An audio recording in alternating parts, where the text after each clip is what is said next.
Hi guys, this is kind of weird, but I really dislike making videos because they take so long to do, and cutting and editing and stuff. So I thought I'd do a live one just explaining, you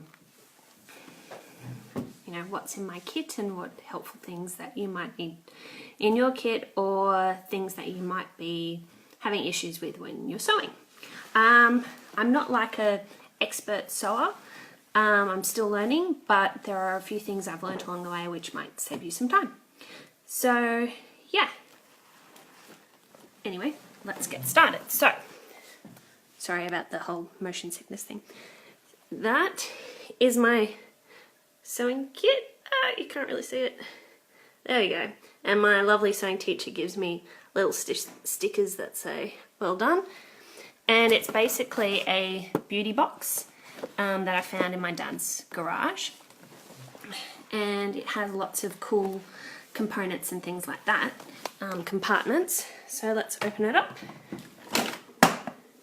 So that's what it looks like inside. As you can see, there's like an elastic band with the scissors keeping everything done, and in its right spot there's a little mirror that shows, well, everything's you, I guess.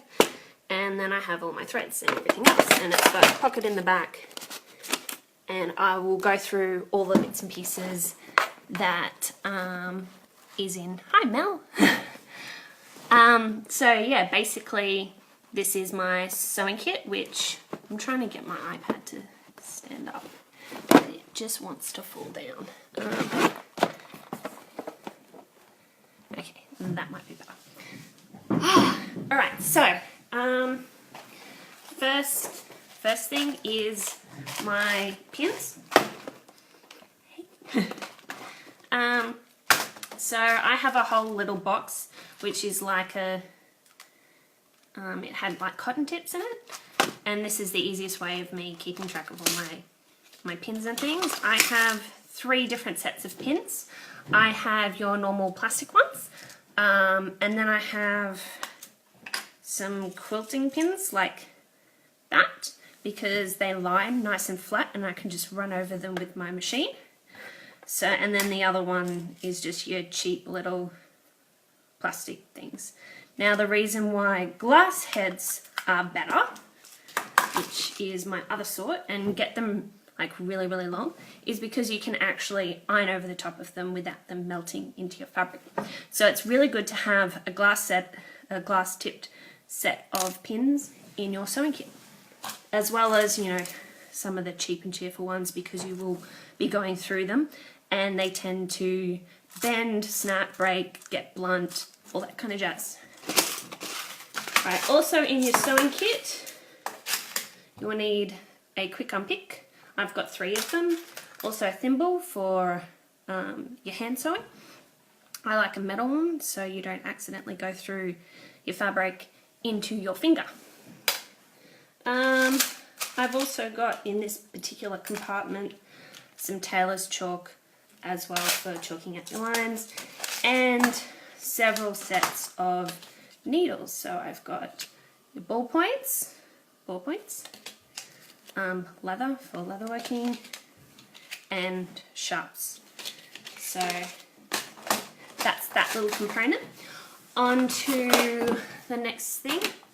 I love this thing. It's like a must-have in my sewing kit. It is like a hemming ruler, or like a seam allowance ruler. So you just move that up and down on how much you want your seams to be, or your hem. You can slot it in the hem, pull it up, and then pin it in place. So it's actually a really handy thing, and I use it quite a lot in my sewing kit. You'll need tape measure, obviously.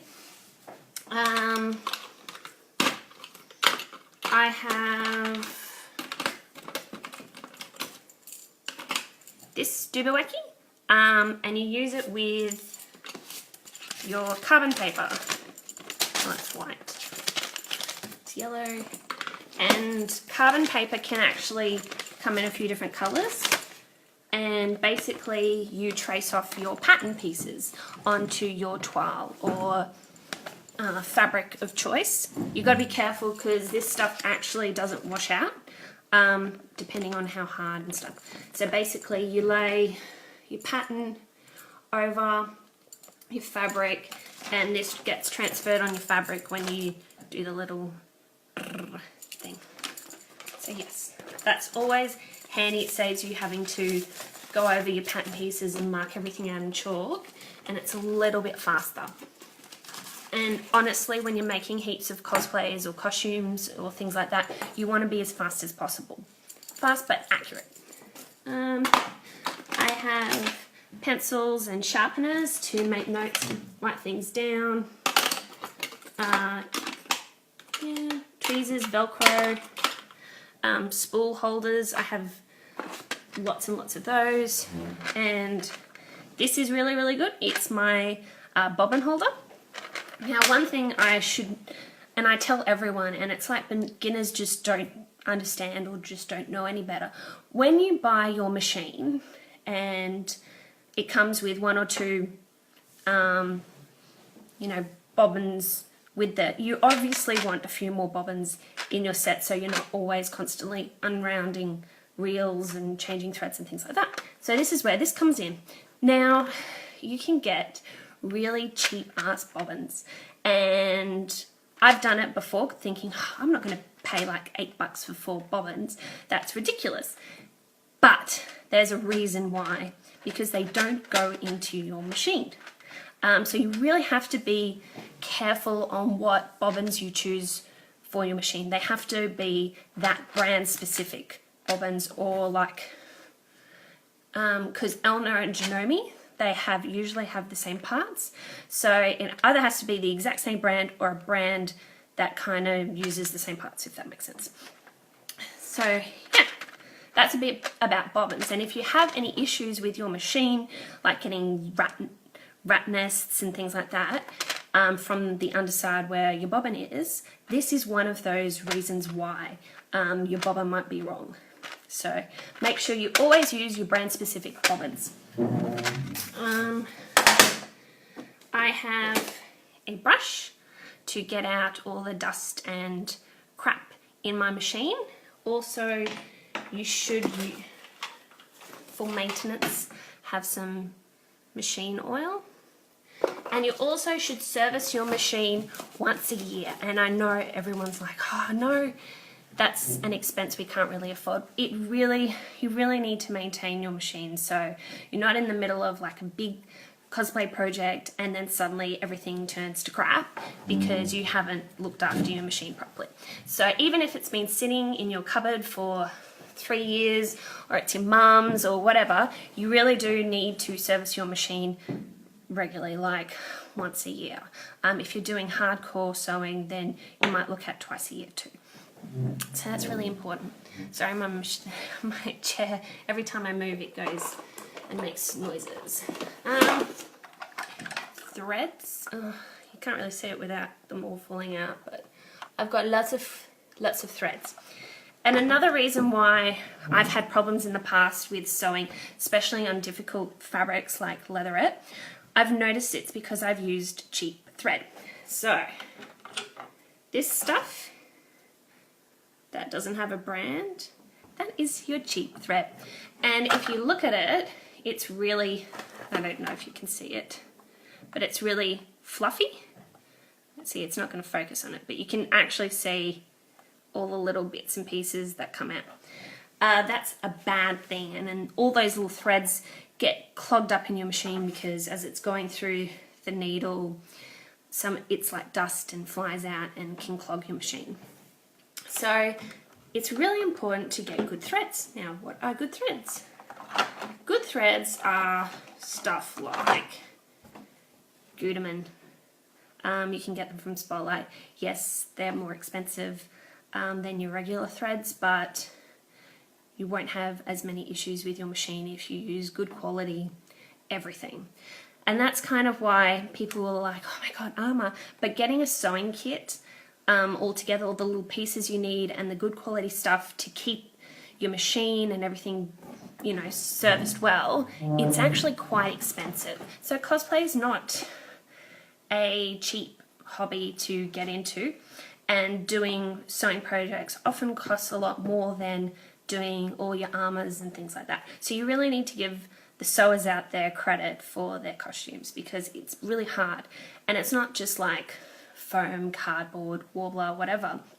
There's a whole array of different fabrics that actually like react differently, so you need to be familiar with all these things as well as know how to sew them, have all the necessary needles and bobbins and threads and everything else to do your job properly.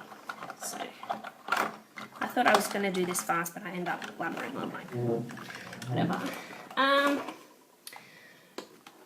So we've spoken a bit about types of threads and your needles, and one of the other issues that you may come across as a beginner sewer with your sewing not going well and birds nesting underneath is using the wrong needle. So bobbins are an issue, threads an issue, and needles are an issue. You need to make sure that for that specific fabric you have the correct needle for that. So that's why I have sharps, ballpoints, and stretch needles in my kit. So you have to use the correct needle for the particular fabric. This is an iron cloth, and you might think, oh great, iron cloth, but I've seen so many fabrics get damaged from when you're pressing it and not using a cloth to make sure that your fabrics are not in direct contact with your iron. So you definitely want one of these, press cloth is what they're called, to sandwich in between the iron and your fabric so it doesn't get damaged in the ironing process, because a third of all sewing projects is ironing. So yeah, it's unfortunate, but it has to happen.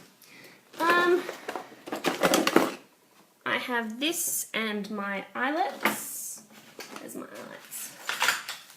Big bag of eyelets because I use them for anything that has buckles or things that we thread stuff through, like corsets and things like that.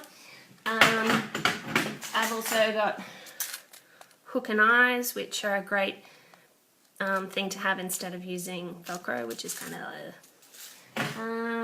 what else is in there? Your different feet. So with your machine you'll get a bag of feet, and feet are lots of fun. I use my walking foot or quilter's foot quite a lot now, because or an even feed foot I think it's called, because it actually evenly distributes the fabric so you don't get wonky stitches and things, and that's good in case you're doing leatherette, which I've been doing a lot of lately.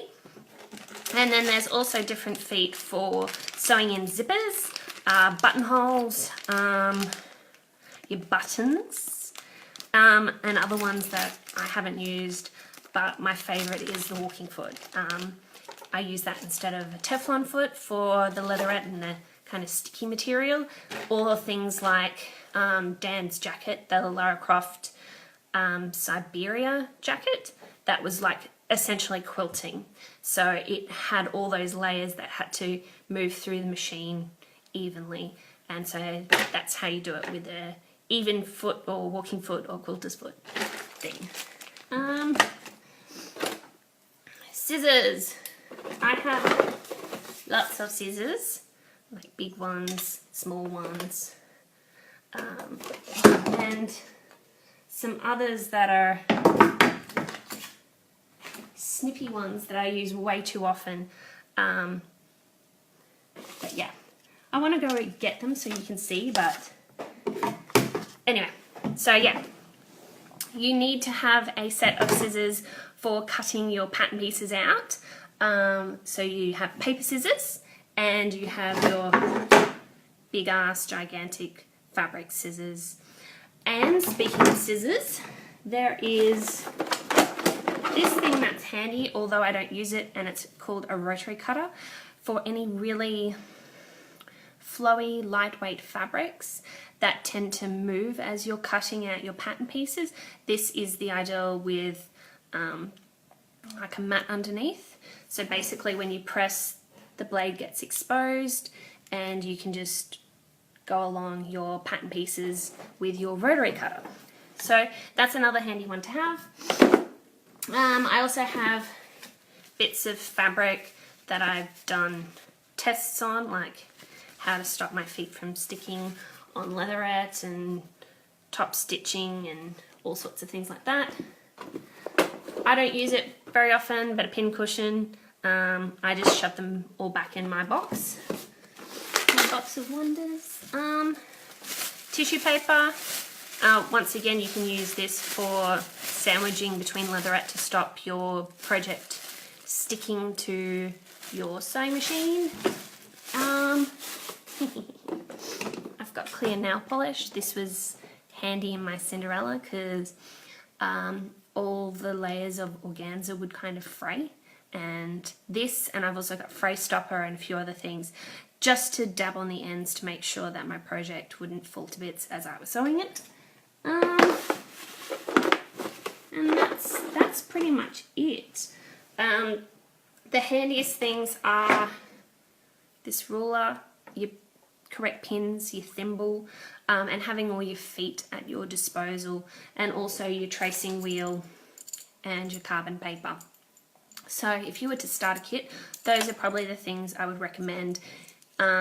Looking at investing in good quality threads, good quality needles, and making sure that you have a lot of bobbins that are the right brand for your machine. I think that's it. So any questions?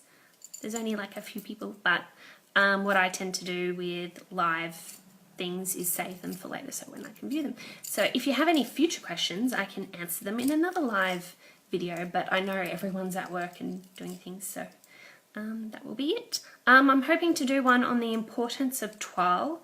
Not many people know about toile, or but it's something that's necessary and it's part of the planning stage in every project you do, and it can actually save you a lot of money and time later on. So I'll be speaking about the importance of toile. Anyway, that's it. Thank you guys for joining me, and yeah, see you next time.